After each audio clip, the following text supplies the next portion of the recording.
Hi, I'm Virginia. Welcome to Happy, Healthy Abundance. So I bet you're wondering, if you wanted to get your finances back on track, where do you start? What's the first step? What do you do first?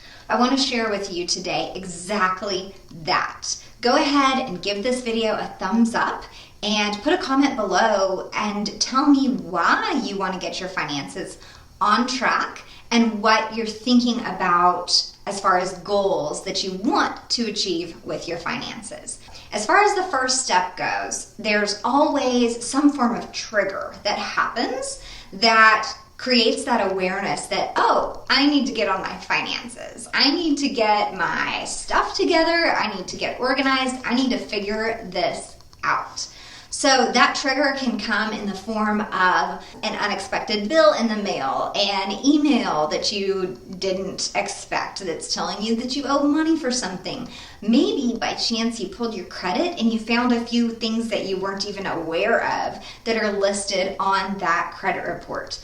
Maybe it's something big, like a life change. Maybe it's like a job loss or a new job. Maybe it's a growing family. Maybe it's a marriage or a divorce. Who knows? That trigger can come in any way, shape, or form, but basically what happens is something in life occurs to you and makes you aware that your finances are not exactly in the shape that you would prefer them to be.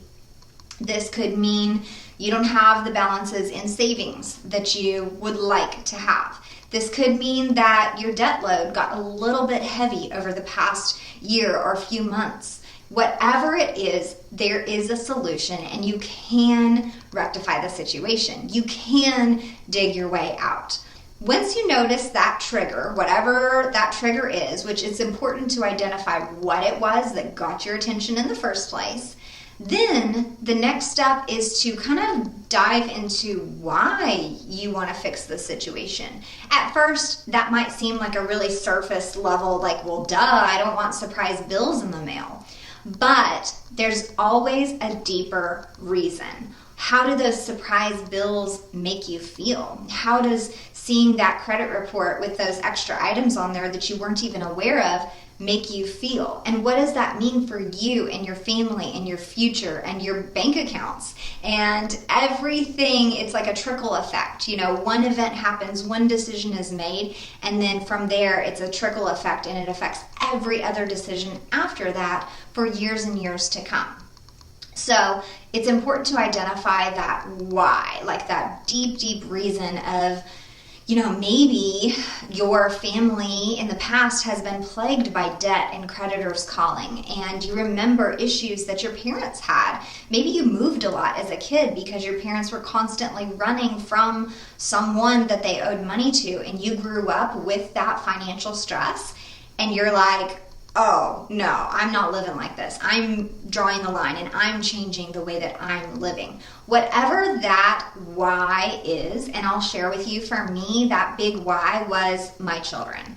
I wanted to draw the line and make sure that they weren't raised in a household full of stress and uncertainty and arguments about money, and that they would be able to have every opportunity available to them as far as education and sports and growing their mind and their body and their soul. And in order to do that, for me, it meant we needed to have our finances in order and be living a debt-free lifestyle so that we could afford whatever opportunity came their way. Because my idea is that, you know, my life is so much further advanced from my parents' and my grandparents' generation, and that if I could get my finances in order and live my life in a way where I focused on personal development and I focused on creating a lifestyle that we love, that my kids' futures would be so far advanced from what even the opportunities that I had, that it would just be unimaginable for me to be able to predict the possibilities that they could have, because we got our stuff in order when they were little. So that was my why. So along those same lines, you've had the trigger, you've identified your why, and the next immediate step is to really be honest with yourself and develop a clear, very honest awareness of the real numbers that you're dealing with, your real financial situation.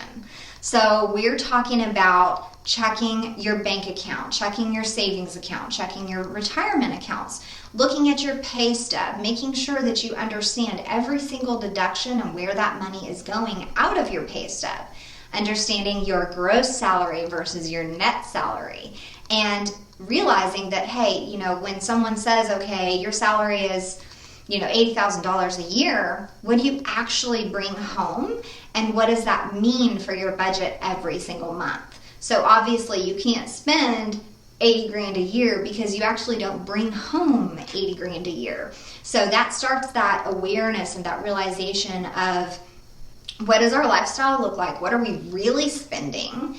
And how does that compare to what I really bring home every single month?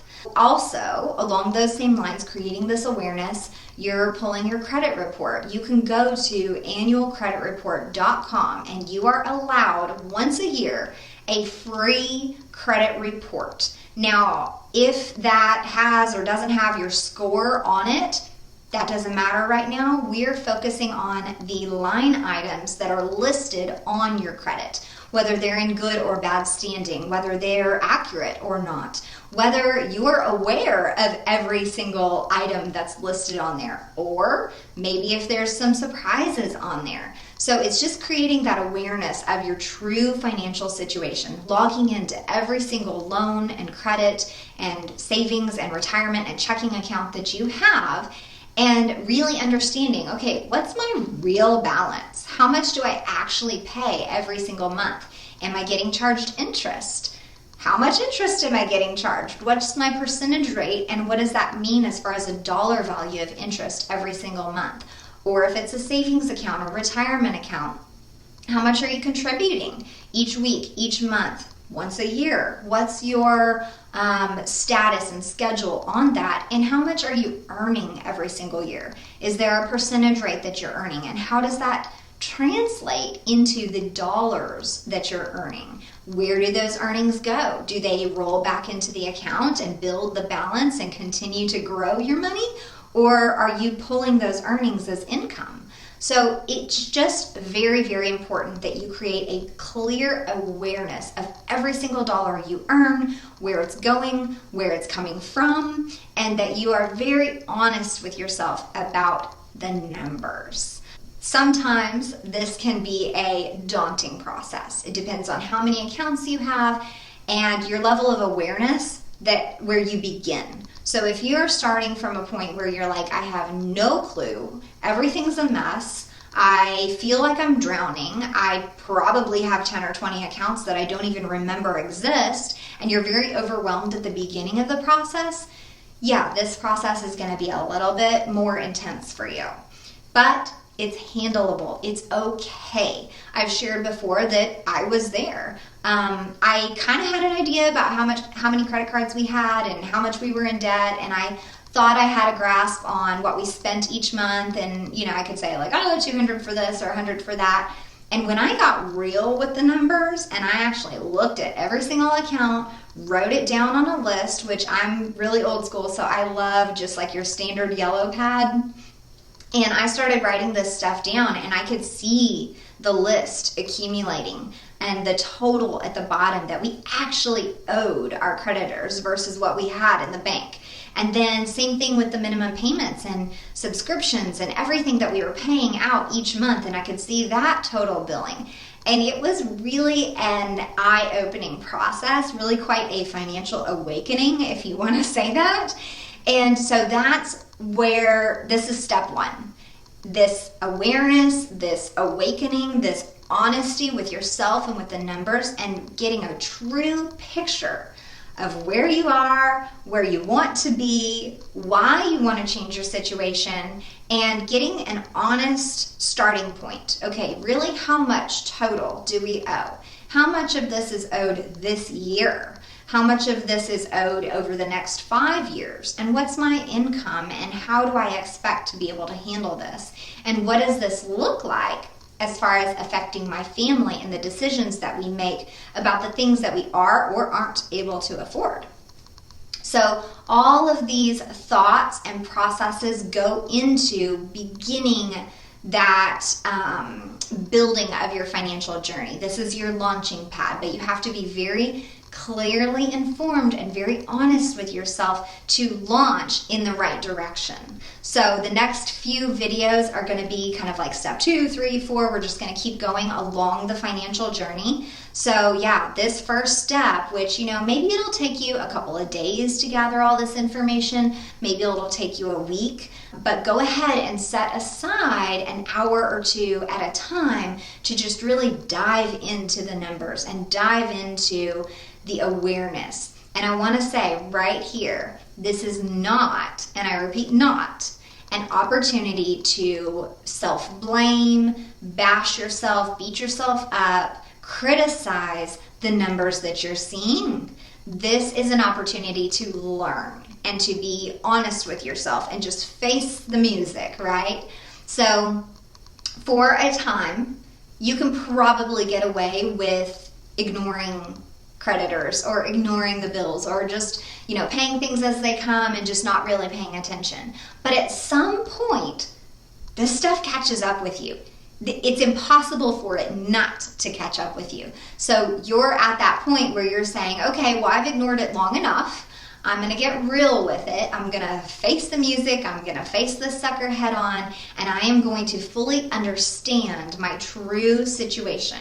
Now, making sense of the numbers of what you see once you get this list together and you've pulled your credit report and you've looked at your pay stub and you've started to get things together on one page or on one screen. You can do it on mint.com if you want to pull everything in digitally and see it all in one place online. Mint is a fantastic tool that I used before, 5 years ago in the depths of my financial journey, and that I still use today to track my net worth. So that's an excellent digital tool. If you're a paper and pen kind of person, get out just like a notebook or a yellow pad and just write everything down in an organized fashion. So if you need a little more guidance with this, I do have a free budget download workbook that can help you and guide you through the process. There are blog posts that tell you each step of the way with worksheets that you can fill out that actually have columns, kind of like what I'm talking about, where you can list your creditor, the minimum payment, when it's due, just all the details about every single one of these accounts, and it's labeled as step 1. So it's clear and easy and goes right along with this video that I'm creating for you today. So if this was helpful to you, yes, absolutely, drop a comment below. Tell me where you're starting, where you're at, what you're trying to do with your finances, and give this video a thumbs up. While you're here, I just want to thank you for being with me. I am constantly offering, in addition to YouTube videos like this, free online trainings. I want to invite you over to my Facebook page. It's Happy Healthy Abundance.